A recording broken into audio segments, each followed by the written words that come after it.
Panorama group, जो सोचता है वो करता है।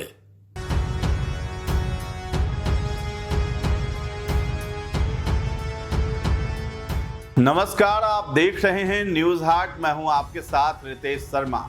बिहार की सियासत में बाहुबल के तड़के की परंपरा पुरानी है।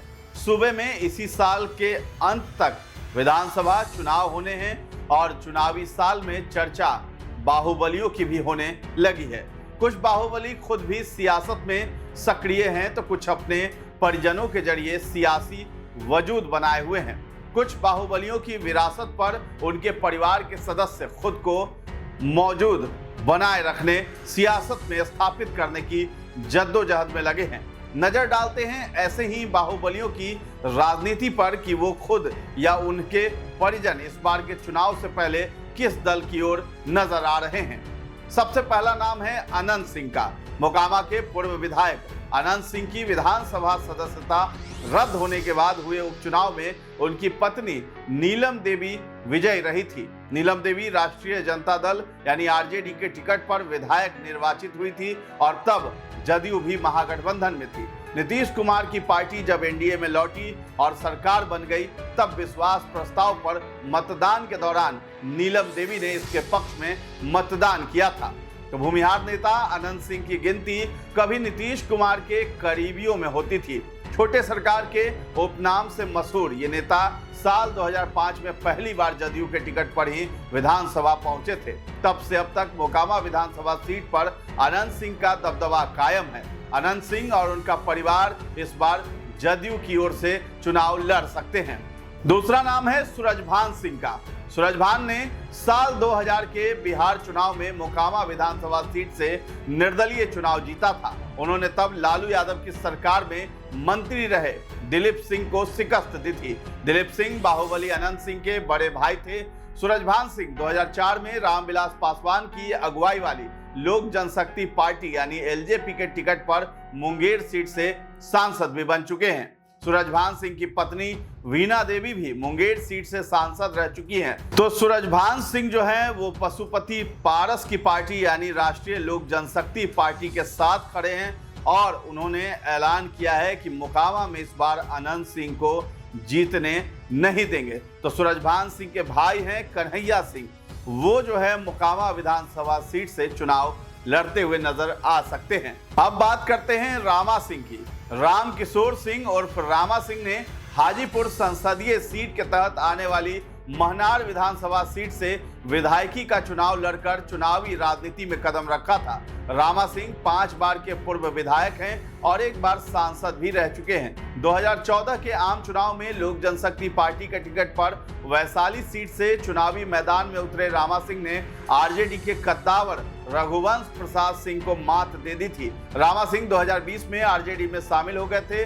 2024 के लोकसभा चुनाव के समय वो चिराग पासवान की पार्टी में लौट गए। अब बात कर लेते हैं शहाबुद्दीन परिवार की। सिवान के पूर्व सांसद शहाबुद्दीन की पत्नी हिना साहब ने 3 बार लोकसभा चुनाव लड़ा और तीनों ही बार उन्हें पराजय का सामना करना पड़ा। 2024 के लोकसभा चुनाव में हिना साहब ने आरजेडी से टिकट नहीं मिला तो निर्दलीय चुनाव लड़ लिया था और इस बार भी उन्हें हार ही मिली थी। शहाबुद्दीन के बेटे ओसामा ने लोकसभा चुनाव के कुछ महीनों बाद तेजस्वी यादव की मौजूदगी में आरजेडी का दामन थाम लिया। ओसामा के आरजेडी से विधानसभा चुनाव लड़ने की चर्चा भी वहां चल रही है। अब बात करते हैं राजन तिवारी की।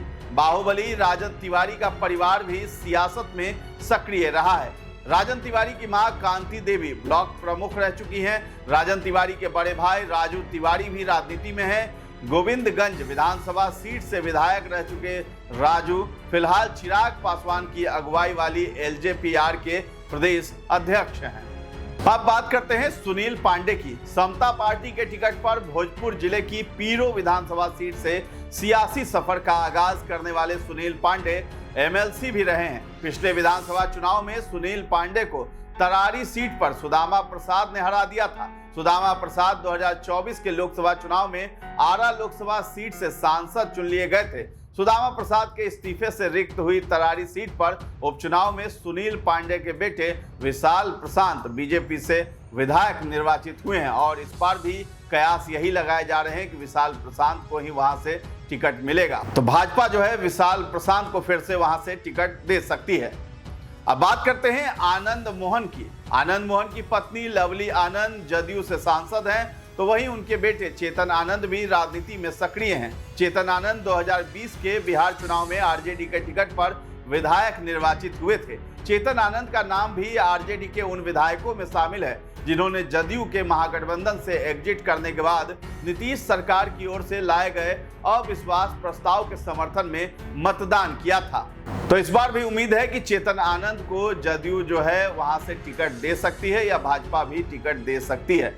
पप्पू यादव की बात कर लेते हैं। बतौर निर्दलीय विधायकी जीतकर सियासत में कदम रखने वाले राजेश रंजन और पप्पू यादव पूर्णिया लोकसभा सीट से निर्दलीय सांसद हैं। पप्पू यादव ने लोकसभा चुनाव से पहले अपनी पार्टी जन अधिकार पार्टी का कांग्रेस में विलय कर दिया था। सीट बंटवारे में पूर्णिया लोकसभा सीट आरजेडी के खाते में चली गई, जिसके बाद पप्पू यादव निर्दलीय चुनावी मैदान में उतरे और जीत हासिल की। वो दूसरे राज्यों में भी कांग्रेस का प्रचार करते नजर आते हैं। उनकी पत्नी रंजीत रंजन भी कांग्रेस से राज्यसभा सांसद हैं। पप्पू यादव और उनका परिवार इस बार कांग्रेस के ही साथ है। प्रभुनाथ सिंह की बात कर लेते हैं। आरजेडी के पूर्व सांसद प्रभुनाथ सिंह के बेटे रणधीर सिंह भी राजनीति में हैं और विधायक रहे हैं। पिछले विधानसभा चुनाव में प्रभुनाथ सिंह के बेटे रणधीर ने छपरा और भतीजे सुधीर सिंह ने तरैया सीट से चुनाव लड़ा था। दोनों को ही हार का सामना करना पड़ा था। उनके भाई केदारनाथ सिंह बनियापुर सीट से लगातार 3 बार के विधायक हैं। रणधीर सिंह ने लोकसभा चुनाव के समय आरजेडी छोड़ जदयू का दामन थाम लिया था। वो फिलहाल जदयू के प्रदेश महासचिव हैं। तो ये थी जानकारी जो हमने आपको बताई है कि बाहुबलियों की फिर से वापसी हो रही है। 2024 लोकसभा चुनाव में सभी दल जो हैं, बिहार की राजनीतिक पार्टियां सभी ने बाहुबलियों को अपनी पार्टी में फिर से शामिल कराया और जीवंत किया है। और अब जो है बिहार विधानसभा चुनाव में बाहुबलियों का दम भी दिखाई देगा और उनकी गूंज भी सुनाई देगी जनता को। तो हमने ये पूरा लिस्ट आपको बताया है कि बिहार के जो नामी जो बाहुबली हैं उनके बारे में बताया है कि उनका परिवार या फिर वो किस तरीके से इस बार विधानसभा चुनाव में जो है अपनी शिरकत करेंगे। फिलहाल इस खबर में इतना ही है। कैसी लगी है ये जानकारी हमें कमेंट सेक्शन में जाकर के जरूर बताएं और हमारे चैनल को अब तक सब्सक्राइब नहीं किया है तो जरूर कर लें। साथ ही साथ हमारा फेसबुक पेज है, उसे भी लाइक और फॉलो कर लें। धन्यवाद।